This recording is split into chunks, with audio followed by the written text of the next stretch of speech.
खबर की सबसे पहले बात करते हैं। पंडित प्रदीप मिश्रा का बड़ा बयान सामने आया है। मंत्री उदयनिधि स्टालिन के बयान पर प्रदीप मिश्रा ने बयान दिया। सनातन की तुलना डेंगू मलेरिया से करना खतरनाक है। बयान देने वाले पिता भी सनातन से ही थे, ऐसा उन्होंने सवाल किया है। जिन्होंने कहा वो भी फिर डेंगू मलेरिया की संतान है। माता पिता से पूछा जाए वो सनातन नहीं थे, उनके दादा परदादा सनातन नहीं थे। अगर सनातन धर्मों को डेंगू और मलेरिया और कोरोना कहते हैं तो वो भी तो कोरोना और डेंगू की औलादी कहलाएंगे। तो स्टालिन के बयान पर पंडित प्रदीप मिश्रा ने बयान दिया है और उन्होंने कहा कि डेंगू मलेरिया, सनातन को डेंगू मलेरिया कहने वाले ही इनकी औलादें हैं, ऐसा उन्होंने बयान दिया है। तो कहीं ना कहीं अब इस बयान के बाद जो है विवाद, स्टालिन के बयान के बाद विवाद बढ़ता ही जा रहा है। अलग अलग तरह की प्रतिक्रियाएं सामने आ रही हैं लगातार। बता दें आपको, तमिलनाडु के मुख्यमंत्री एम.के. स्टालिन के बेटे उदयनिधि स्टालिन के बयान पर पंडित प्रदीप मिश्रा ने कहा है कि ये उनके माता पिता से पूछा जाए कि वे सनातनी थे या नहीं। उनके दादा परदादा सनातनी नहीं थे। अगर सनातन धर्म को डेंगू मलेरिया और कोरोना कहते हैं तो वो भी कोरोना और डेंगू की औलादें कहलाएंगी।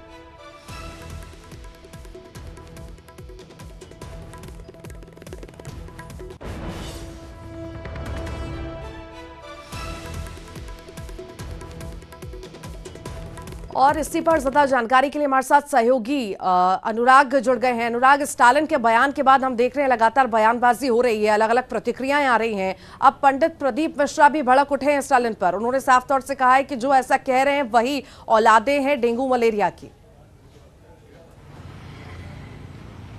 बिल्कुल ऋतु, देखिए जिस तरीके से उदय स्टालिन के बयान को लेकर चौतरफा तरीके से हमले किए जा रहे थे और सवाल इस बात को लेकर पूछा जा रहा था कि क्या ये उदय स्टालिन भी क्या सनातन धर्म से नहीं आते हैं, और उसी का जवाब एक तरीके से पंडित प्रदीप मिश्रा ने दिया जब वो छिंदवाड़ा में मौजूद है। और छिंदवाड़ा में जब उनसे ये सवाल पूछा गया तो उन्होंने भी साफ तौर पर कह दिया कि यदि डेंगू मलेरिया को सनातनी बता रहे हैं तो ऐसे में उनके पिता भी उसी सनातनी धर्म से निकल कर आते हैं। तो ऐसे में यदि वो इस तरीके से तुलना करेंगे तो वो भी डेंगू और मच्छर की तरह जो औलाद या उनकी संतान कहलाएंगे। तो कुल मिलाकर एक तरीके से आईना दिखाने का काम जो है पंडित प्रदीप मिश्रा की तरफ से किया गया है, क्योंकि लगातार वो सनातन का प्रचार करने लगे हुए हैं और शिव पुराण के जरिए लोगों को सनातनी होने की बात बताते हैं। और यही कारण है कि छिंदवाड़ा में जो उनका कार्यक्रम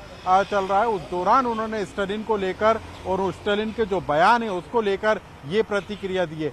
मतलब साफ है कि जो सनातनी हैं उनका कहीं ना कहीं जो धर्म से जुड़ाव रहा है, और उदय स्टालिन भी उन्हीं में से एक है। और उनके पिता को लेकर जो पंडित प्रदीप मिश्रा ने कहा है वो इसी तरफ संकेत देता है कि यदि वो इस तरीके से डेंगू मलेरिया से सनातन की तुलना करते हैं तो उनको समझना होगा कि उनके पिता जो कि सनातनी हैं वो भी क्या उसी कैटेगरी में आते हैं, ये बात भी उनको समझना होगी।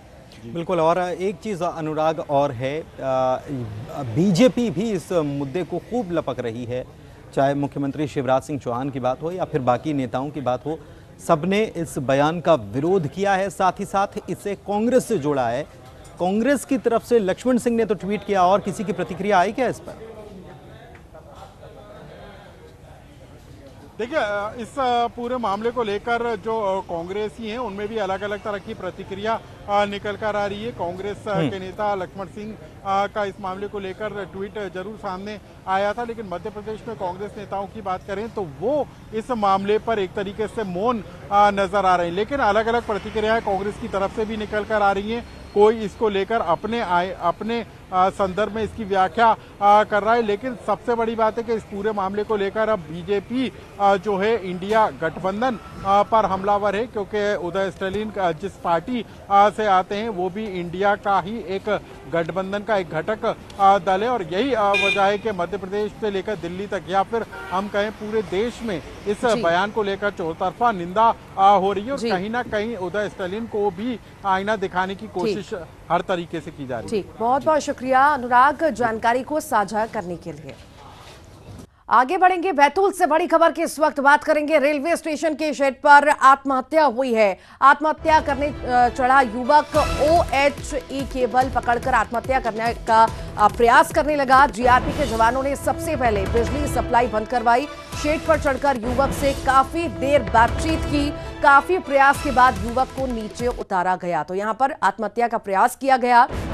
लगभग 1 घंटे तक रेल यातायात प्रभावित रहा। रेलवे स्टेशन के प्लेटफॉर्म नंबर 1 की ये घटना आपको बता रहे हैं।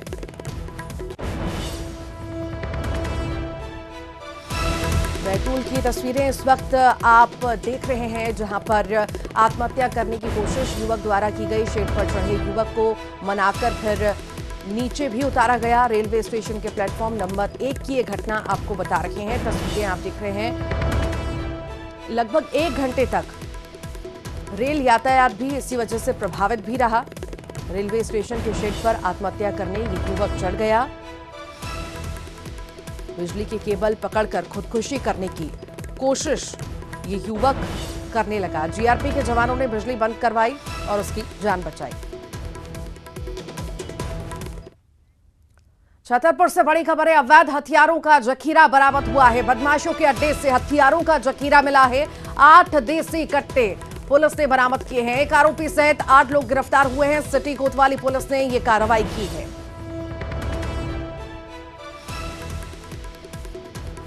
अवैध हथियारों का जखीरा बरामद हुआ है। बदमाशों के अड्डे से यह हथियारों का जखीरा मिला है। 8 देसी कट्टे पुलिस ने बरामद किए हैं। बता दें, एक आरोपी सहित 8 लोग गिरफ्तार हुए हैं इस मामले में। सागर की बात करते हैं। यहां पर यात्रियों से भरी बस पलट गई। सड़क से नीचे बस पलट गई। हादसे में 5 यात्री घायल हैं। घायलों को एम्बुलेंस और डायल 100 से जिला अस्पताल पहुंचाया गया। वाहन को बचाने के दौरान यह हादसा हुआ है। बंडा से सागर की ओर बस आ रही थी। हादसे की सूचना पर पुलिस भी मौके पर पहुंची। शिवपुरी से बड़ी खबर है। श्रद्धालुओं से भरा मिनी ट्रक पलट गया। 3 लोगों की मौत हो गई। 12 से ज्यादा लोग घायल हैं। सत्संग से लौट रहे थे ये सभी श्रद्धालु। सिटी कोतवाली क्षेत्र की घटना आपको बता रहे हैं, जहां पर श्रद्धालुओं से भरा मिनी ट्रक पलट गया। 3 लोगों की मौत हो गई। 12 से ज्यादा लोग इसमें घायल बताए जा रहे हैं। आ रहे थे सत्संग में से जी, तो हम पे ड्राइवर साइड चले जा रहे थे आराम से।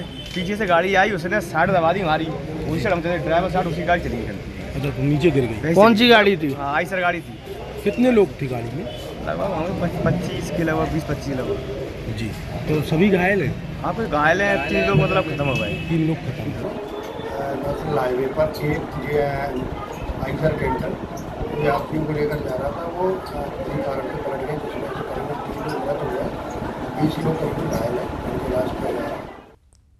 सीधी से बड़ी खबर है। मिड डे मील खाने से कई बच्चों की तबीयत अचानक बिगड़ गई। उल्टी, दस्त और बुखार से पीड़ित हैं सभी बच्चे। छात्रों को उमरिया स्वास्थ्य केंद्र में भर्ती कराया गया है। 5 छात्रों की हालत गंभीर है। आदिवासी वनांचल कुसमी के कचपेच गांव का ये मामला इस वक्त आपको बता रहे हैं।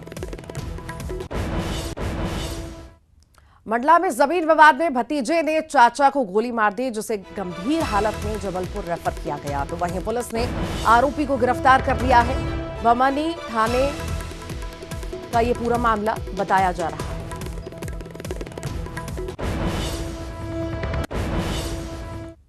इंदौर की बात करेंगे, जहां शरारती तत्वों ने पार्किंग में खड़ी कार को आग लगा दी। दमकल की टीम ने कड़ी मशक्कत के बाद आग पर काबू पाया। कार आग में पूरी तरह से जलकर खाक हो गई। यशवंत प्लाजा के बेसमेंट का यह मामला है। छोटी ग्वालटोली थाना पुलिस मामले की जांच पड़ताल कर रही है।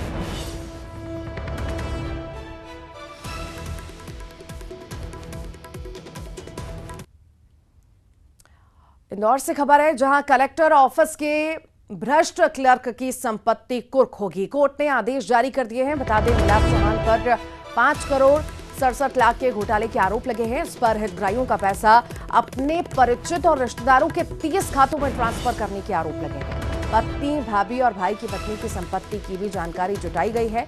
कलेक्टर के निर्देश पर इसकी जांच हुई है।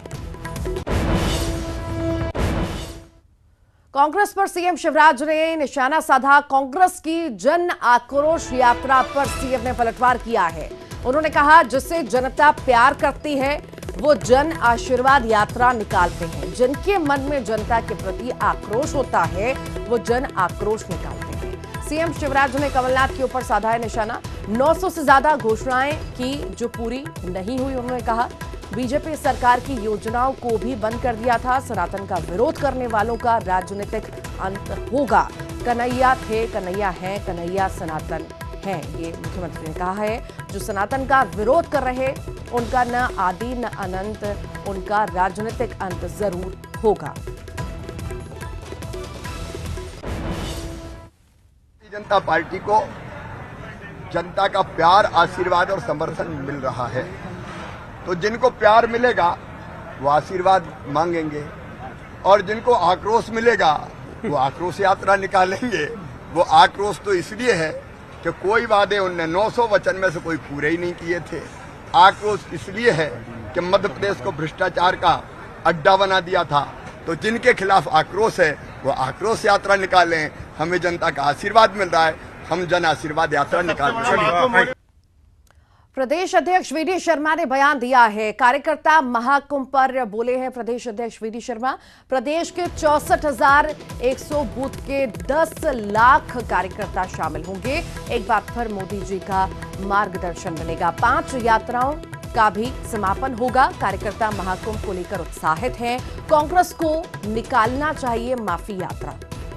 कांग्रेस ने जनता का एक काम नहीं किया, इसीलिए उन्हें माफी यात्रा निकालनी चाहिए। इसीलिए कांग्रेस को जनता से माफी मांगने के लिए यात्रा निकालनी चाहिए। 15 महीने में झूठ पर माफी मांगने की यात्रा निकालने की जरूरत है। दिग्विजय सिंह को कहना चाहिए कि मैं तो जनता के बीच नहीं आऊंगा। 15 महीने की सरकार में 15,000 करोड़ के घोटाले किए। कार्यकर्ता महाकुंभ को लेकर जो 25 तारीख को पंडित दीनदयाल उपाध्याय जी की जन्म जयंती पर 2023 के चुनाव को लेकर प्रत्येक बूथ से लगभग 10 लाख कार्यकर्ताओं का कार्यकर्ता महाकुंभ जो होगा, माननीय प्रधानमंत्री नरेंद्र मोदी जी कार्यकर्ता महाकुंभ को संबोधित करके चुनाव का आगाज करेंगे, विजय का संकल्प देंगे। तो आज उस स्थान का जहां पर सभा होगी, कार्यकर्ता महाकुंभ होगा, तो आज यहां पर भूमि पूजन का कार्यक्रम संपन्न हुआ है और आज से हमारा एक कंट्रोल रूम यहीं पर इसकी शुरुआत हो रही है कि लगातार हमारे सभी कार्यकर्ता महाकुंभ की तैयारियों की दृष्टि से प्रतिदिन यहां पर बैठ करके उसकी रणनीतिक तैयारी में जुटेंगे। और चलिए बढ़ते हैं आगे। दरअसल चुनाव करीब आते जा रहे हैं और चुनाव जैसे करीब आते जाएंगे वैसे ही बड़ी दिलचस्प खबरें भी आपको सुनने को मिलने वाली है और ये सब चुनाव से जुड़ी हुई।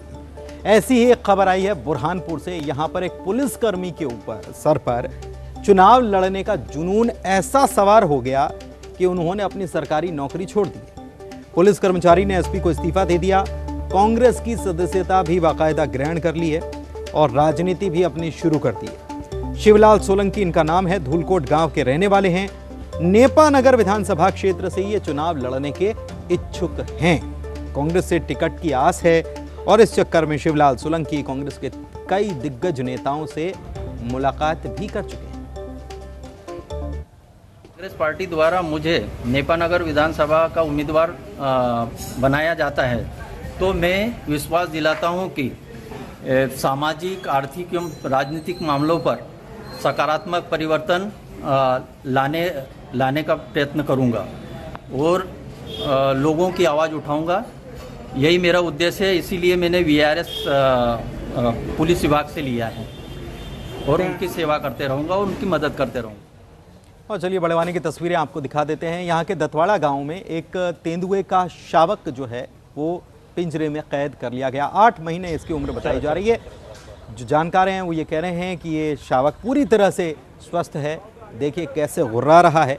बीते दिनों आपने एक तेंदुए की और तस्वीर देखी होगी जिसके ऊपर ग्रामीण सवारी करते हुए नजर आ रहे थे। अब यह खबर आई है बड़वानी से, दतवाड़ा गांव से। ग्रामीणों की खबर के बाद वन विभाग ने पिंजरे लगा रखे थे और वन विभाग इसे स्वस्थ बता रहा है। स्वास्थ्य परीक्षण के बाद इसे घने जंगल में छोड़ने की तैयारी है। 1-1.5 महीने से ऐसी खबर मिलती आ रही कि वो क्षेत्र में दत्तवाड़ा जो गांव है उसके आसपास कोई डेंगू के बच्चे मूवमेंट कर रहे हैं। खबर थी, ऐसी स्थिति में हमारे द्वारा हमने हमारे स्टाफ को सचेत करते हुए कि वहां पर कहीं ना कहीं पिंजरा लगाया जाए।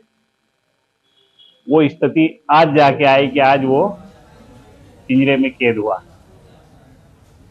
और चलिए बात करते हैं अब जन्माष्टमी के पर्व की। हर तरफ जय कन्हैया लाल की गूंज सुनाई दे रही है और ऐसे में मुख्यमंत्री कैसे इससे अछूते रह सकते हैं।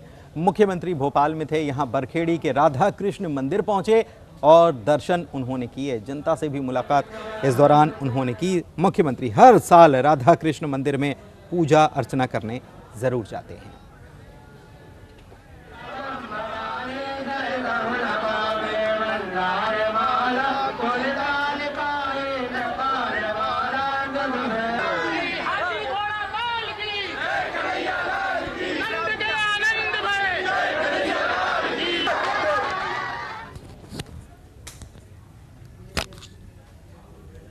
आइए अब देखेंगे